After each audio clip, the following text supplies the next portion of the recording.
Oké, felvétel. Szeretettel köszöntöm a családi piknik résztvevőit. Mi itt állunk jelenleg a Hírtelevízió 4 stúdiójának egyikében. Ez a legnagyobb stúdió. Itt készül például a Magyarország élőben, itt rögzítjük a magazinok nagy részét, és hát természetesen innen kerül adásba a híradó is. Itt ül a híradós pultban kolléganőm Hegyi Lilla. Szia Lilla, pontosan mi mindenre figyelsz egy híradó alatt?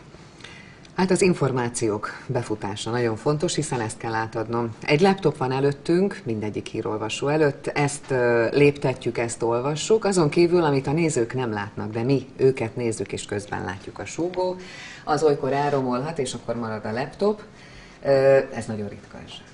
A fülünkben pedig van egy utasító, amelyet a nézők talán nem látnak, de gondolhatnak, hogy létezik, és a rendezővel, a vezérlővel vagyok így kapcsolatban. Miért van arra szükség, hogy a rendezővel kapcsolatban legyél?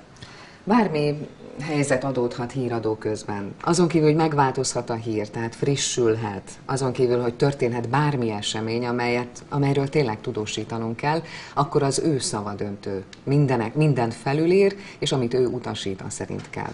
És ez gyakran előfordul, hogy nem neki utasítania kell téged? Igen, ez egy elég furcsa hangzik, hogy neki kell utasítani engem, de olykor előfordul, nem túl gyakori.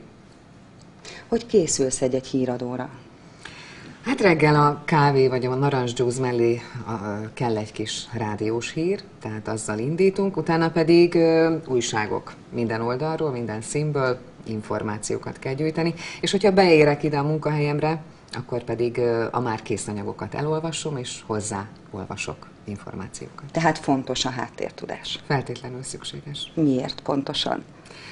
Hát, hogyha élőben kapcsolnak, pontosan, hogyha egy váratlan esemény történik, azért tisztában kell lennie. Mondjuk, milyen példát is mondjak, várható volt ugye az árvízhelyzet alatt, hogy milyen események történnek, és hogyha valahol történt gátszakadás, kitelepítés, bármi, akkor tudnia kell az embernek, hogy hol tart éppen az áradás, ki van kint a helyszínen, kikre kell számítani, ennyire benne kell lenni a körforgásban.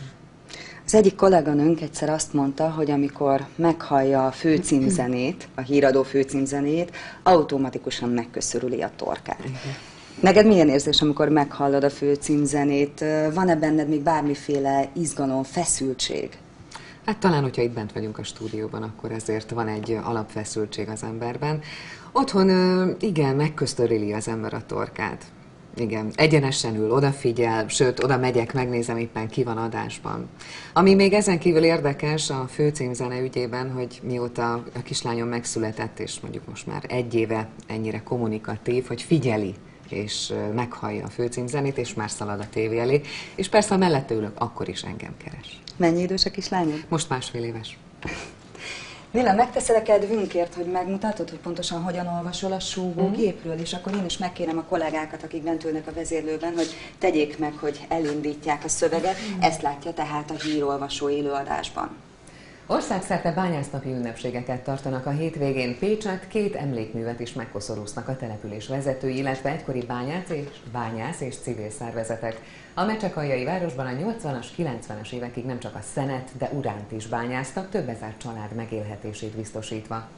A tárnák már több mint 2 évtizede bezártak, de a bányásznapot azóta is minden évben megünneplik. Hegyi Lilla, nagyon szépen köszönjük. Köszönöm. Most pedig azt javaslom, hogy pillancsunk be a kamera mögé. Itt áll kameraman kollégám Csapó Gábor. Szia Gábor! Szia. Pontosan hogyan működnek ezek a nagy stúdiókamerák? Hát ezek a nagy stúdiókameráknak talán a legfontosabb az, hogy mi élőadásban dolgozunk. Hát ha megengedi, akkor megmutatnám. Tehát mi itt a fülesen keresztül kapjuk az összes instrukciót szintén a vezérlőből, tehát a rendező utasításával komponáljuk meg a híradós képet, vagy az adott műsornak a kívánt plánját, és akkor ennek megfelelően mi átállunk ezekkel a remek kamerákkal. Vannak, amikor elég gyorsan kell ezt a manővert megoldani. Tehát Mennyi idő alatt? Hát mondjuk egy híradó, meg egy Magyarország élő alatt van, amikor egy gyors szóátadás van, például max. 5 másodperc, de van, amikor van egy 1,5 perc ehhez. Tehát a lényeg az, hogy itten 4-en, amikor itten pörgünk élő adásban, akkor elég gyorsan kell, és egymással vagyunk utalva. Tehát egyszerre 4 kameraman van bent a stúdióban? Igen, amikor a főműsoridőnk van, tehát például a Magyarország élőben, akkor 4-en tevékenykedünk minden kamera mögött.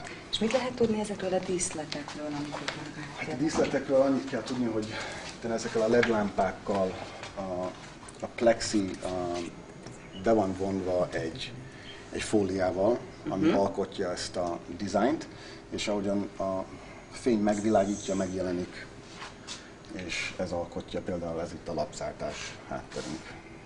Csapó Gábor, köszönöm szépen. Ez tehát a Hírtelevízió legnagyobb stúdiója. Következő alkalommal a vezérlőbe és a newsroomba látogatunk majd. Addig is jó szórakozást kívánok a családi piknik résztvevőinek.